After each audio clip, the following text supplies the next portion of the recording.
Devaswom special പ്രീഡറായുള്ള KB. പ്രദീപിന്റെ നിയമനത്തിൽ ദുരൂഹതയുണ്ടെന്ന് ബി.ജെ.പിയും ആരോപിക്കുകയാണ്. ഹരിമോഹനാണ് വിശദാംശങ്ങളുമായി ചേരുന്നത്.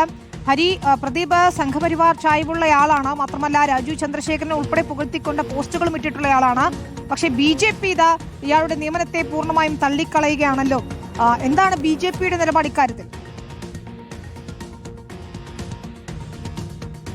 വിനിത, കാര്യം അങ്ങനെ തന്നെയാണ്. അതായത് നരേന്ദ്രമോദിയെ പുകഴ്ത്തിയും രാജീവ് ചന്ദ്രശേഖർ സംസ്ഥാന അധ്യക്ഷനായത് ചൂണ്ടിക്കാണിച്ചുകൊണ്ട് ഒരു അഭിനന്ദനമൊക്കെ അറിയിച്ചും കെ.ബി. പ്രദീപ് ഫേസ്ബുക്കിൽ പോസ്റ്റ് ഇട്ടിട്ടുണ്ട്. മാത്രമല്ല നിരന്തരം സംഘപരിവാറിന് വേണ്ടി ബി.ജെ.പിക്ക് വേണ്ടി തന്നെ ഫേസ്ബുക്കിൽ പോസ്റ്റ് ഇടുന്ന ആൾ കൂടിയായിരുന്നു കെ.ബി. പ്രദീപ്. പക്ഷേ നിയമനം നടന്നത് യു.ഡി.എഫ് സർക്കാരിന്റെ കാലത്താണ്. യു.ഡി.എഫ് സർക്കാരാണ് ആ നിയമനം നടത്തിയത് എന്നുള്ളത് കൊണ്ട് തന്നെ സ്വാഭാവികമായി എതിർപ്പ് അതിനകത്തുണ്ടാകുന്നു. അതിൽ ദുരൂഹത സംശയിക്കുന്നു. അതിൽ വലിയ ഗൂഢാലോചന ഉണ്ട് എന്നുള്ള ആരോപണങ്ങൾ തന്നെയാണ് ഇന്നലെ മുതൽക്ക് ബി.ജെ.പി ഉയർത്തിക്കൊണ്ടുവരുന്നത്. ബി.ജെ.പി അതിൽ ചൂണ്ടിക്കാണിക്കുന്ന 2-3 കാര്യങ്ങളുണ്ട്. അതിലൊന്ന്, സ്വർണ്ണക്കൊള്ള കേസ് അട്ടിമറിക്കാനുള്ള ഗൂഢാലോചനയുടെ ഭാഗമായിട്ടാണ് കെ.ബി. പ്രദീപിനെ സ്പെഷ്യൽ ഗവൺമെന്റ് ലീഡറായി നിയമിച്ചത് എന്നുള്ളതാണ്. രണ്ടാമത്തെ കാര്യം, പ്രതിപക്ഷത്തിരുന്നപ്പോൾ അന്ന് പ്രതിപക്ഷ നേതാവായിരുന്ന വി.ഡി. സതീഷിന്റെ ഏറ്റവും പ്രധാന ആവശ്യം എന്ന് പറയുന്നത് ശബരിമല സ്വർണ്ണക്കൊള്ള CBIക്ക് വിടണം എന്നുള്ളതായിരുന്നു. പക്ഷേ ഭരണത്തിലേറിയതിനു ശേഷം ആ ആവശ്യം അപ്രത്യക്ഷമായി എന്നുള്ളതാണ് ബി.ജെ.പി സംസ്ഥാന അധ്യക്ഷൻ ഉയർത്തുന്ന രണ്ടാമത്തെ കാര്യം എന്ന് പറയുന്നത്.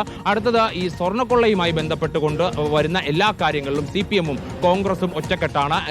അവർ രണ്ടുപേരല്ല, ഒറ്റയാളാണ് എന്നുള്ള ആരോപണം കൂടിയാണ് സംസ്ഥാന അധ്യക്ഷൻ ഉയർത്തുന്നത്. അതായത് സ്വർണ്ണക്കൊള്ള കേസ് വീണ്ടും സജീവമാക്കാൻ ബി.ജെ.പിക്ക് കിട്ടിയ ആയുധം കൂടിയായി കെ.ബി. പ്രദീപിന്റെ നിയമനം മാറുന്നു എന്നുള്ളതാണ് അതിന്റെ ചുരുക്കം. കാരണം ഈ കഴിഞ്ഞ കുറച്ച് നാളുകൾക്കുള്ളിൽ ഈ തെരഞ്ഞെടുപ്പിന് ശേഷം പിന്നീട് ഈ സ്വർണ്ണക്കൊള്ള കാര്യമായി ചർച്ച ചെയ്തിരുന്നില്ല. അതിൽ അന്വേഷണത്തിനും കാര്യമായി പുരോഗതി ഉണ്ടായില്ല. അപ്പോഴാണ് ഈ കെ.ബി. പ്രദീപിന്റെ നിയമനം വരികയും അതേ തുടർന്ന് അതിന്റെ പിന്നിൽ വലിയ രീതിയിലുള്ള ഗൂഢാലോചന ഉണ്ട് എന്നുള്ള ആരോപണം പ്രതിപക്ഷവും ബി.ജെ.പിയും ഒരേ സ്വരത്തിൽ ഉയർത്തുകയും ചെയ്തു. എന്തായാലും സ്വർണ്ണക്കൊള്ള വീണ്ടും ബി.ജെ.പി സജീവമാക്കുന്നു എന്നുള്ളതാണ് കാണാൻ കഴിയുന്നത്. വിനീത, ശരി. ഏതായാലും ഈ പ്രദീപിന്റെ നിയമനത്തിന് പിന്നാലെ വലിയ വിമർശനങ്ങൾ ഉയർന്നിരുന്നു.